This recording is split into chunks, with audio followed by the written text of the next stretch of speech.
Myers, and I'm the secretary of the Lippet Morgan Horse Registry.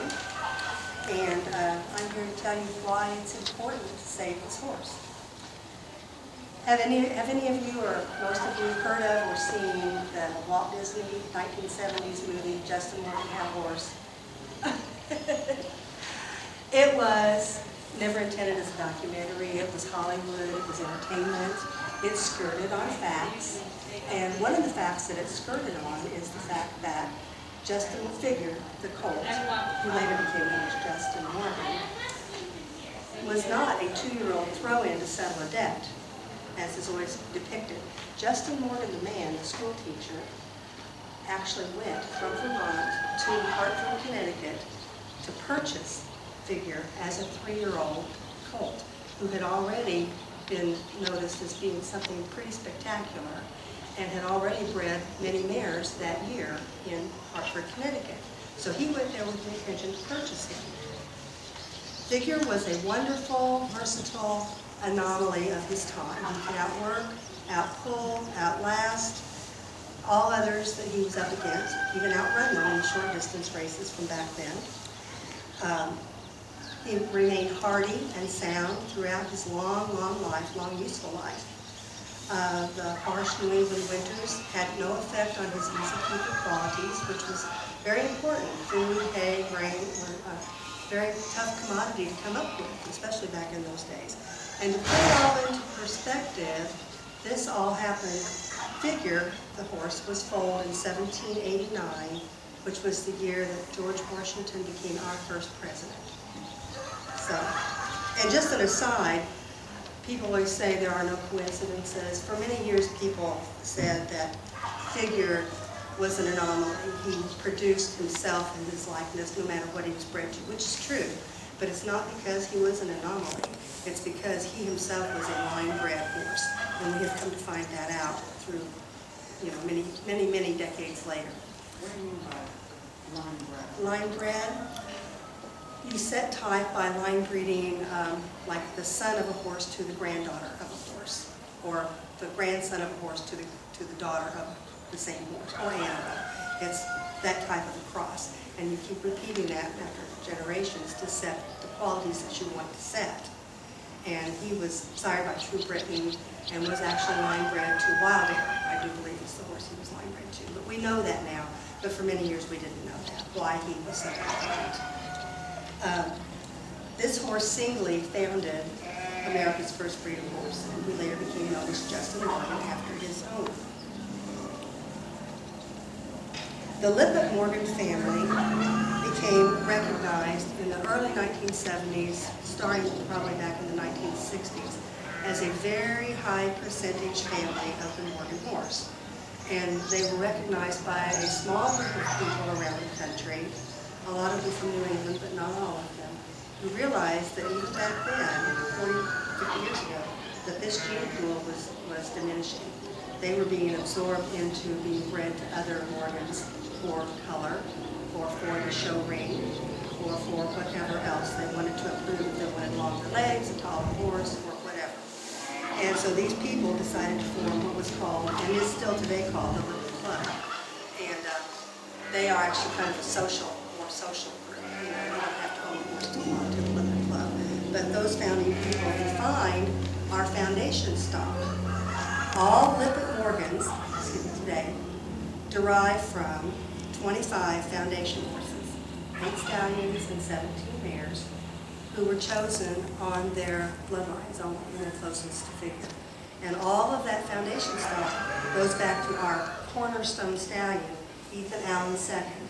This is Peter's Ethan Allen II, 406. Those are 3 pictures of him. Also him. We still look like this today. Every Lippet Morgan goes back on every line of their pedigree to this horse in some fashion through the 25 foundation. You don't have to have all 25 foundation horses in one horse. Very, very, very few do. But you can't go outside of that group of 25 foundation horses to have a Lippet. You also cannot breed up to a purebred Lippet by breeding a purebred Lippet to a half, 3/4, 7/8. There would always be one line in the pedigree that did not match up. So you have a pretty nice horse, but you would never have a purebred Lippet, which is why we're so protective of our Lippet mares. They need to be bred only to Lippet stallions to maintain this gene pool. If other breeders want to put type into their horses, we can sell them our Lippet stallions, they can breed to our Lippet stallions, but the mares, we strongly urge only be bred to Lippet stallions. Today's Lippet Morgan still looks and acts and moves just like the original figure did over 230 years ago.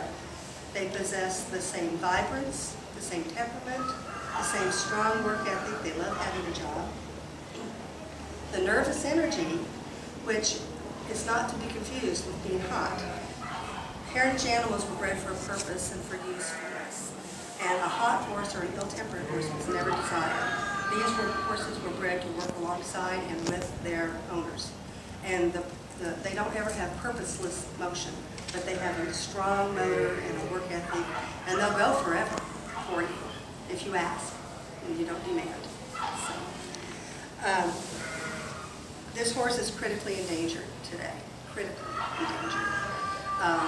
There are a few breeders. There's another group called the Lippet Morgan Breeders Association that is down to about 38 or 40 people that belong. And of those, almost no one is breeding because they have aged and their horses have aged. And so, hence the formation of the Lippet Morgan Horse Registry. The horses we've been declining in numbers for many years. Let me go to the graph in just a minute.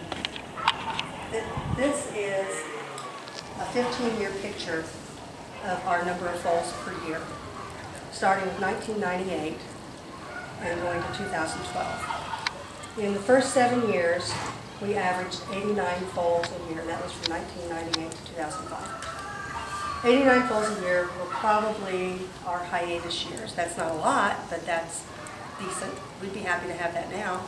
You can see the second 7-year period, we averaged 39 foals a year. And in 2010, we had 26 foals. And I know of, we track all of our breeders. I mean, we're a very small knit group across the country and in Canada, and we know who's breeding and who isn't.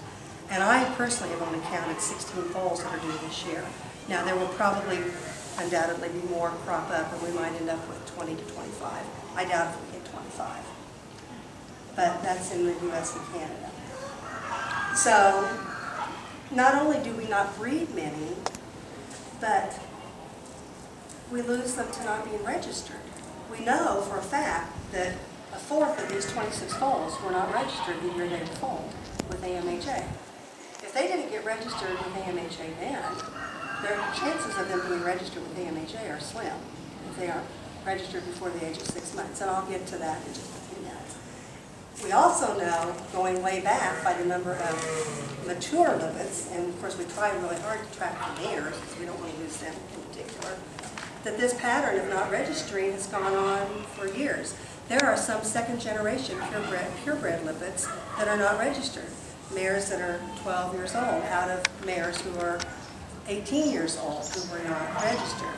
And we can't afford to lose these lines.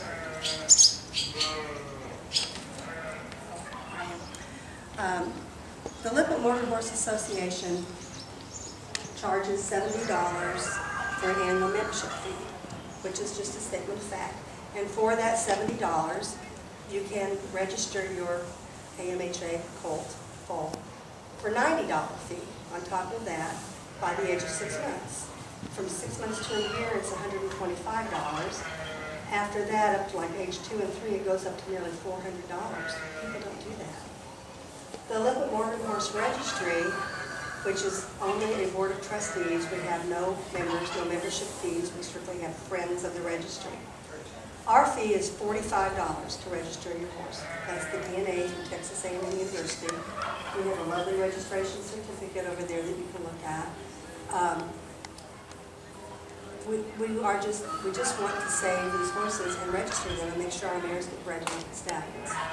And if you see a horse that's a Carmelo or Palomino or buckskin or gray, it's not a Lippet. We're bay, brown, chestnut, and black, usually with few or not many white markings. We still have 5 vertebrae. We still look like this and this. This horse on the bottom is is a registered AMHA Morgan. On the bottom, he's Camillo.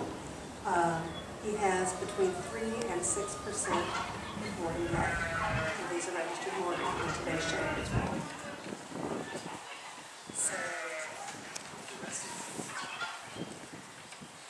it would say that it's registered Morgan, but they would be registered Morgans that had been at some time or another crossed with Sacramento or whatever else, you know.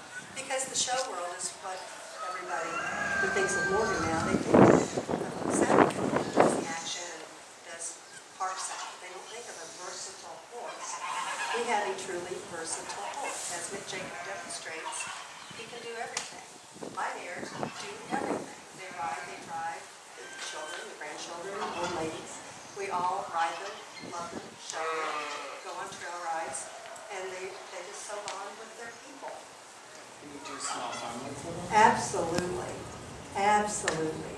And Rural Heritage Magazine, which I subscribe to, and which the registry also has ads in, they produce equipment for horses, you know, to pull all the various kinds of horse-drawn equipment, and they're perfect for our horses, you know, absolutely perfect. These horses just are amazing. I can't say too many nice things about them, except that we need to save them. So do you have any questions? The top horse there is, what horse is that? That's Mick Jacob. That's the stallion who's here today. That's him. Okay. And we have all sorts of books and pictures of other Lippert Morgans. And we also have a binder of old Morgan horse magazines from like the 1960s and so on. And back then they were beginning to outcross some, and you can see some differences in horses and show horses.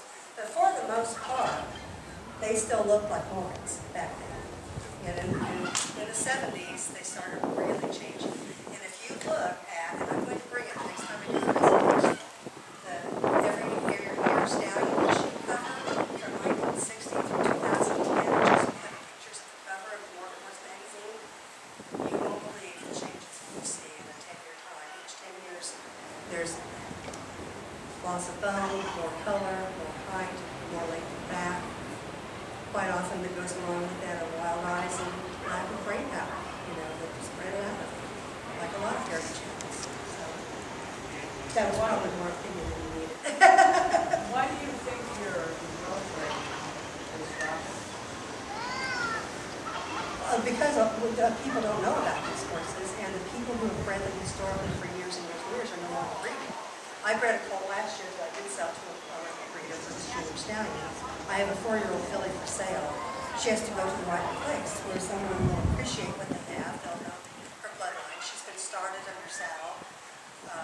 But she has to go to someone who will not only ride her or drive her and use her, but will also bring her to full limit so that she will at least replace herself a couple of times over.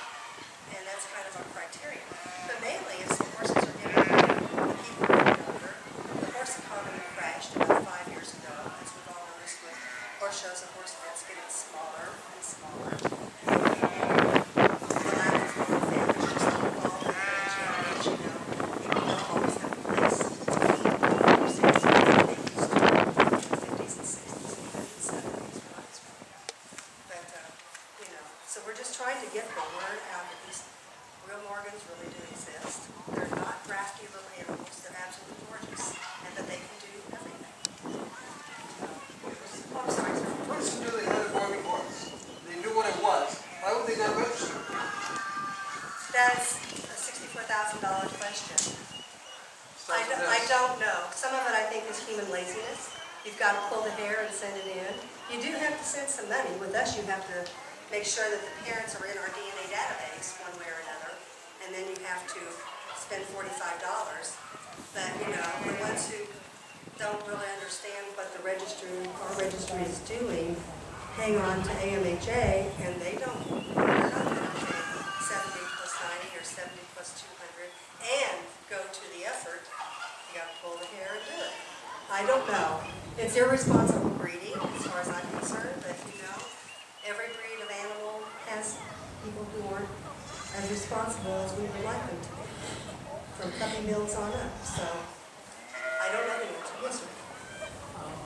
percentage of the colts are gelded and what percentage do you keep stallions? Well, I don't really know. Bob or? I don't have a percentage, but I know in my operation, basically, the last 10 years, you have to geld them and make a performance horse out of them, because there are fewer and fewer people that are into the breeding aspect of it. It's more buying a pet, and everybody's got too many other little toys to play with now. It's a dilemma for us, because you see with your own kids or grandkids that they don't have an interest in the horses like we used to, and they got And that shortens our gene all this pool. technology and all that, Stallions, you and know. soccer, everybody plays 14 days of soccer in a week. But I know if every liquid breeder had a 4-year-old trained gelding for sale, that's the other thing, is they don't often train their horses very well or very much, you know. It costs money to train. I don't train my own necessarily. I do some of it, but not all of it. But if we all had 4-year-old or 5-year-old trained geldings for sale, we would sell more horses. But you have to convince people to breed enough to geld them, to put the time in to do that, you know. And like with me, I'm so thrilled that my colt was sold to a liquid breeder as his junior stallion, because he was too good to geld. You know, if you're going to save some of the horses, and you can't save all of them, although you try, you've at least got to save the best ones. So, You need to get someone from Hollywood involved, to get behind to get it out to the world. Somebody with a lot of money. Exactly. you know anyone? Send them our way. I'll talk to anyone. At the risk of being sued or something, I'll talk to anyone. You're right. So, any other questions about what we're doing for our purpose? We don't have members. We do have friends of the registry, and there's no obligations on our friends, except to just please, we like to use your name on our website as Friends of the Registry. But just give good press. If people are talking about horses, say, I know that there are still original looking border horses for sale, and if you contact the lippettborderhorseregistry.org, they can help you find one. Because our people really don't bother to advertise in the Border Horse magazine of today. Oh, I put it back on that sheet. Do you, Because, you know, the people that buy the magazine are show horse people, horse show people. is there a different areas in the U.S. where they're more popular versus another area? London's, Morgan's. We're very spread out and very thin. You used to, here's a current day Border Horse magazine, and there's, you know, they just aren't. They don't resemble them. They don't, you know, if I pick this up on a newsstand and I'm looking for a horse, like, you know, so we do a lot of web advertising and things like that.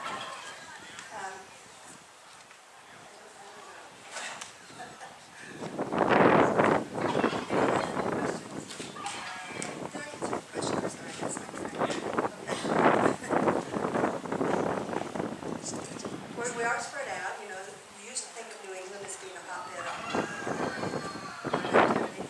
They've all gotten old, they don't breed anymore, they're moving out of New England in droves to just like Texas. Some of the other horses are running. We can hook you up, we can do breeding contract if anybody wanted to buy a foal.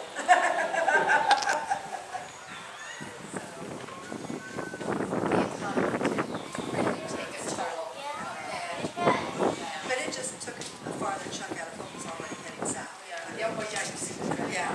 That's pretty amazing. Yeah. They can computer to take your food anymore unless you have a mortgage.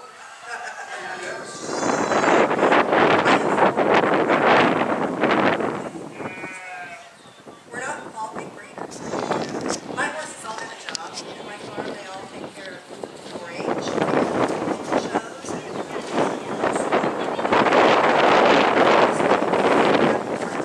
they all have jobs. I wish I could afford to breed 10 foals a year, you know, but I bred last year, I'm going to breed this year. I haven't bred yet this year. Just 1 year. Because it takes, I have help, I hire help, with them and everything, you know, and they get, most of us, our babies all get excellent attention from the minute they're born. I mean, when I sell a horse, and I know how Jackie and Bob and Deborah is too, I want that horse to go to someone the way that I would want it to come to me. It knows everything it should know for its age. So,